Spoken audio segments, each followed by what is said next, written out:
Hello, welcome to Drama Tata Channel. Favorite drama review. Kali ini kita akan review Dragon Pursuit of Jade. Happy ending. Untuk full episode dapat dilihat di WTV, Netflix, dan Aki. Review akan dibagi dalam beberapa part. Supaya nggak ketinggalan review berikutnya, jangan lupa subscribe ya.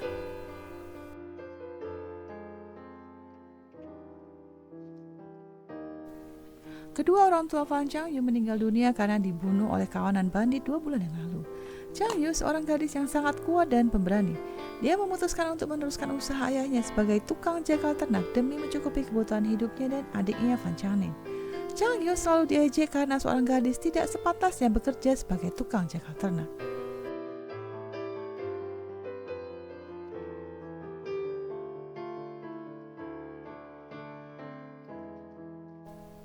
Di perjalanan pulang, Changyu tersandung dan jatuh. Changyu melihat di atas tumpukan salju yang tebal terbaring tubuh yang hampir membeku. Changyu terkejut lalu minta maaf pada jasad tersebut. Lalu dia bergegas pergi.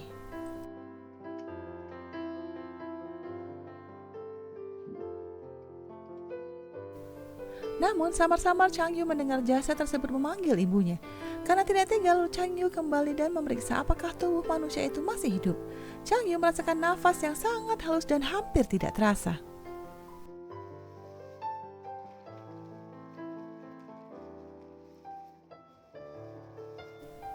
Changyu membersihkan tumpukan salju dan mulai melihat dengan jelas tubuh seorang pria. Lalu Changyu mendengar lagi pria itu memanggil ibunya. Changyu menggendong pria itu dan di pundaknya. Dia membawanya pulang melewati hutan.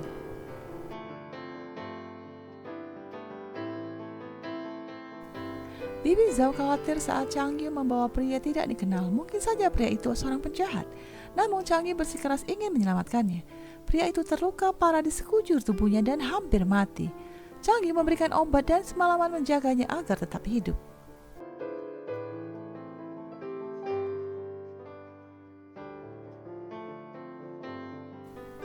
Setelah Changyu membersihkan pria itu, maka terlihat jelas wajahnya sangat tampan. Changyu dan adiknya Changning sangat terpesona dengan ketampanan pria yang mereka rawat. Changning berkata bahwa kakaknya menolong pria tidak dikenal itu karena terpikat oleh wajahnya yang sangat tampan.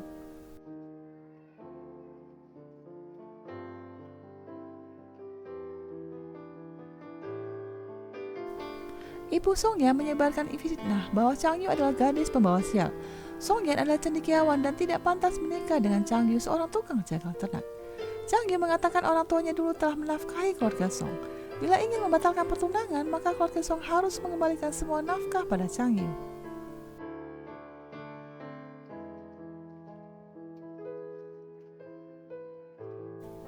Saat pria yang diselamatkannya sadar, Changyu bertanya dari mana asalnya. Zizeng merasa berutang budi pada Changyu, namun dia tidak bisa mengatakan identitasnya yang sebenarnya. Zizeng mengatakan namanya adalah Yan Zeng yang terluka karena diserang oleh kawanan bandit saat dia bekerja sebagai pengawal barang. Dia mengungsi dari kota Zhongzhou yang dilanda perang.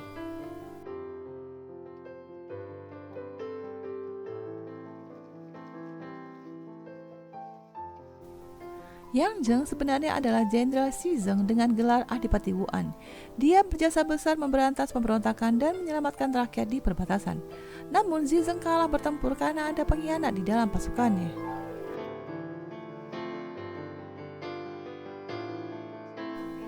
Yang Zheng selalu mengawasi situasi dari jendela kamarnya. Dia berkomunikasi dengan pasukan yang melalui elang pembawa pesan bahwa dia selamat dari pertempuran namun terluka sangat parah.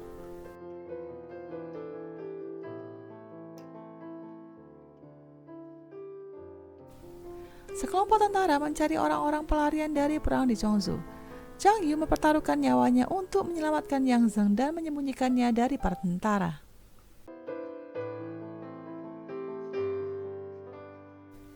Dari tempat persembunyiannya, Yang Zheng melihat keberanian Changyu menghadapi tentara.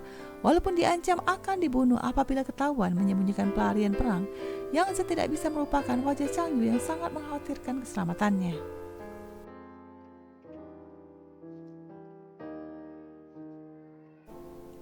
Pamannya membawa gerombolan preman Jin Yuan Bao untuk mengambil sertifikat rumah. Karena ayahnya sudah meninggal dan tidak ada anak laki-laki, maka ahli waris rumah adalah pamannya. Yang Zheng melihat dari jendela kamarnya keahlian bela diri Changyu mengusir para preman.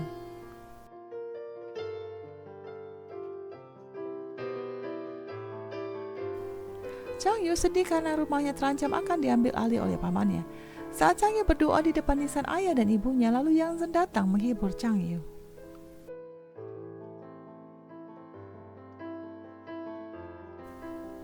Saat Chang Yu datang mengantar obat, Yang Zhen mengatakan bahwa dia bersedia menjadi suami matriarkal dan Chang Yu sebagai istri akan menjadi kepala rumah tangga agar Chang Yu dapat mempertahankan rumah miliknya secara hukum. Yang Zhen bertanya mengapa Chang Yu mau menjadi istrinya. Dengan spontan Chang Yu berkata bahwa karena Yang Zhen sangat tampan dan rupawan.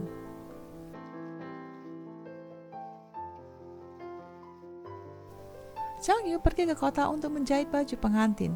Di perjalanan pulang, dia diserang oleh seekor serigala. Dengan kekuatan dan keberaniannya, Chang Yu berhasil mengusir serigala tersebut. Namun kakinya terkilir dan sepatunya lepas.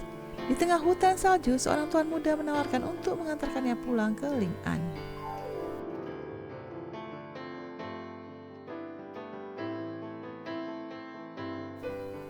Sesampainya di rumah, Chang Yu bergegas ingin mengukur baju pengantin untuk Yang Zhen.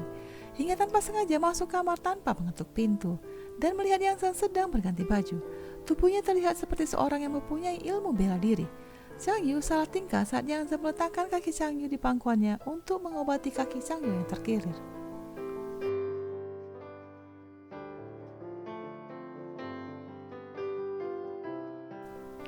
Diam-diam, Jin Yuan Bao dan kelompoknya datang lagi ke rumah Chang Yu untuk mencuri sertifikat rumah.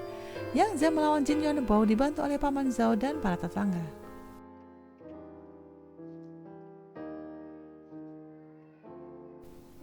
Chang Yu sedih saat melihat luka sayatan pedang di tubuh Yang Zhen berdarah dan terbuka kembali.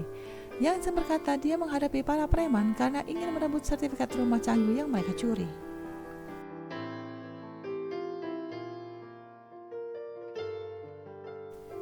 Yang Zhen mengajari Chang Yu bagaimana menghadapi persidangan hak milik rumahnya. Setelah lama belajar, Chang Yu tertidur dan saat kepalanya hampir terjatuh ke meja, lalu Yang Zhen menadah wajah Chang Yu. Yang Zhen memperhatikan wajah Chang Yu yang tertidur lelap.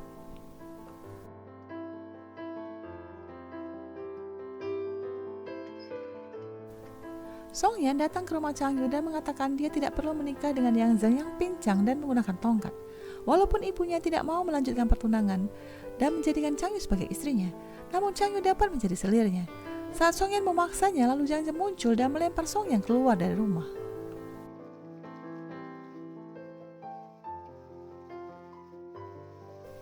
Yang Zhen menarik kepala Chang Yu dan bersandar ke pundaknya. Lalu Chang Yu mengatakan pada Song Yan untuk melihat saat Chang Yu menarik wajah Yang Zhen dan mencium pipinya. Lalu Yang Zhen membalas menunduk dan mencium pipi Chang Yu. Hati Song Yan terbakar api cemburu dan mengutuk mereka berbuat tidak pantas. Yang Zhen dan Chang Yu mengatakan mereka adalah pasangan yang akan segera menikah.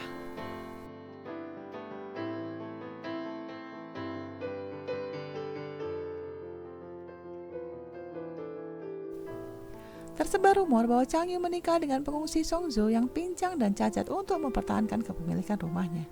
Namun saat para tamu melihat Yang Zhen, mereka mengakui bahwa dia adalah pengantin pria yang sangat tampan, rupawan, dan berpendidikan.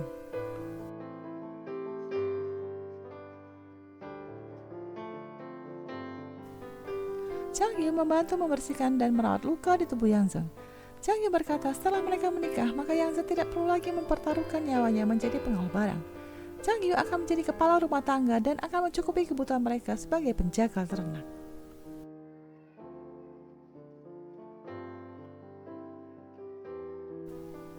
Paman dan bibinya mengawasi kamar pengantin. Mereka curiga pernikahan Chang Yu hanya pura-pura.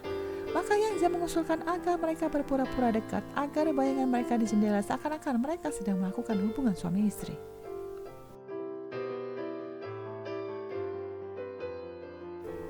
Ibu Song mengatakan Chang Yu hanya pantas menikah dengan seorang cacat yang pincang dan menggunakan tongkat. Lalu Yang Zhen yang pintar telah menghitung semua biaya hidup keluarga Song yang dibiayai oleh Chang Yu. Keluarga Song harus membayar hutang pada Fan Chang Yu.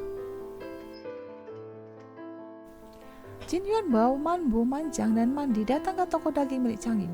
Sebenarnya mereka berempat berasal dari keluarga baik, namun kesulitan mendapatkan penghasilan. Chang Yu memperkerjakan mereka di toko daging miliknya. Saat Chang Yu mendatangi pedagang lain yang berbuat curang, mereka berempat jadi setia mendukung dan menjaga Chang Yu.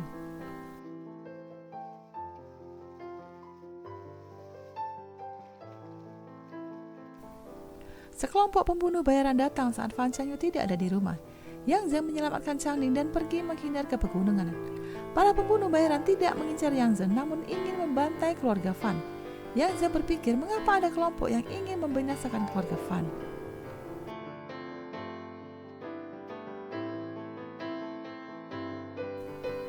Yang Zheng berhasil membunuh puluhan pembunuh bayaran.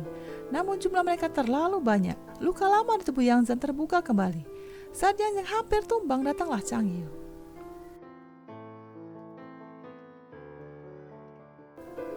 Yang Zheng menerapkan ilmu bela diri pada Chang Yu. Berdua mereka menghabisi semua pasukan pembunuh bayaran. Kemudian mereka berdua kelelahan, jatuh pingsan di hutan salju, hingga akhirnya ditemukan oleh penduduk desa.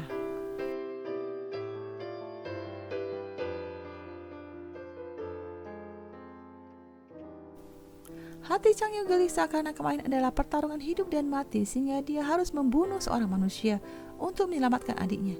Yang Zheng menghiburnya hingga Chang Yu akhirnya tertidur. Lalu Yang Zheng meletakkan Chang Yu di pangkuannya dengan perlahan.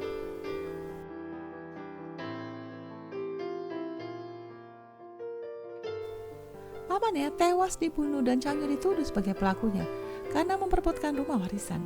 Yang Zheng membela Chang Yu tidak bersalah. Namun identitas Yang Zheng sebagai pengungsi Zhongzhou juga dipertanyakan di pengadilan. Lalu Gong Sun membawa bukti dan membantu Yang Zheng keluar dari masalah.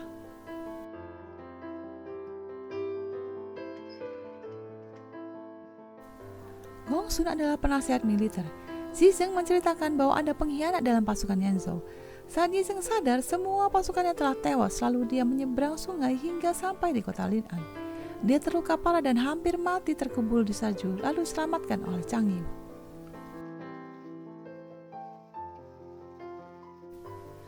Sejak menikah, Chang Yu selalu tidur di meja karena tidak ingin mengganggu Yang Zheng. Paman dan Bibi Zhao ingin memastikan Yang Zheng dan Chang Yu hidup bahagia menjalin hubungan suami istri. Hingga Yang Zheng dan Chang Yu berpura-pura tidur bersama. Namun tanpa sadar keduanya mulai berciuman saat tiba-tiba sekelompok pembunuh bayaran datang kembali.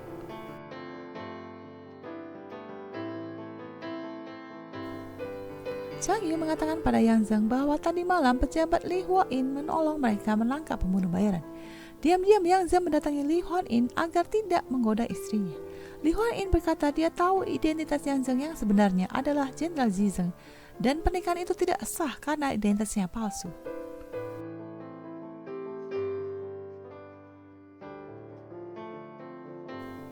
Zi Zheng bertemu kembali dengan pengawal kavaleri Qi dan Xi Yi.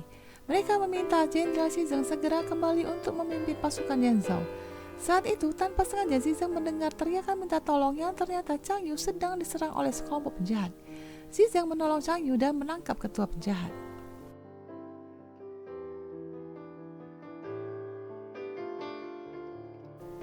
Paman dan Bibi Zhao memanggil Li Huayin untuk menghentikan Yang Zheng yang terus memukuli penyerang karena telah membuat Chang Yu tidak sadarkan diri. Li Huayin mengatakan Yang Zheng tidak perlu mengotori tangannya untuk membunuh penjahat itu. Pengadilan akan menghukumnya. Yang Zheng akhirnya berhenti memukuli pelaku saat mendengar Chang Yu memanggil namanya agar tenang.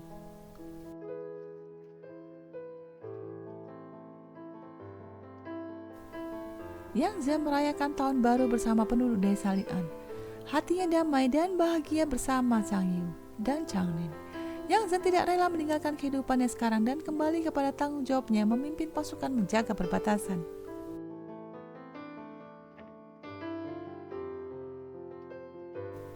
Chang Yu, Jin Yuanbao, Man Bun, Man Chang, dan Mandi menyerbu ke kantor bupati yang telah diduduki oleh pemberontak. Chang Yu mengalahkan Sui Yuanning, putra mahkota dari Raja Changxin, dan menjadikannya sebagai sandera.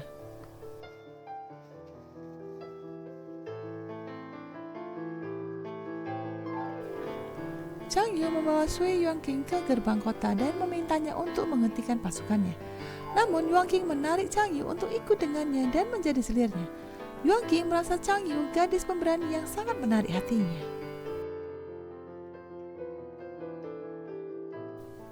Yang Zheng yang berada di gerbang kota menyelamatkan Chang Yu dan menghantam Su Yuanqing hingga terjatuh.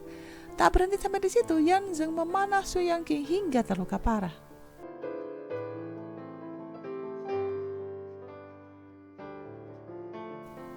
Pemberontakan sudah dimulai. Yang Zheng harus pergi untuk menyelesaikan urusannya. dan meminta Chang Yu untuk mendukungnya. Namun Chang Yu marah dan tidak mau menunggu Yang Zeng dalam ketidakpastian. Yang Zeng mencium Chang Yu dengan paksa, lalu Chang Yu memukulnya dan meninggalkan Yang Zeng dengan marah.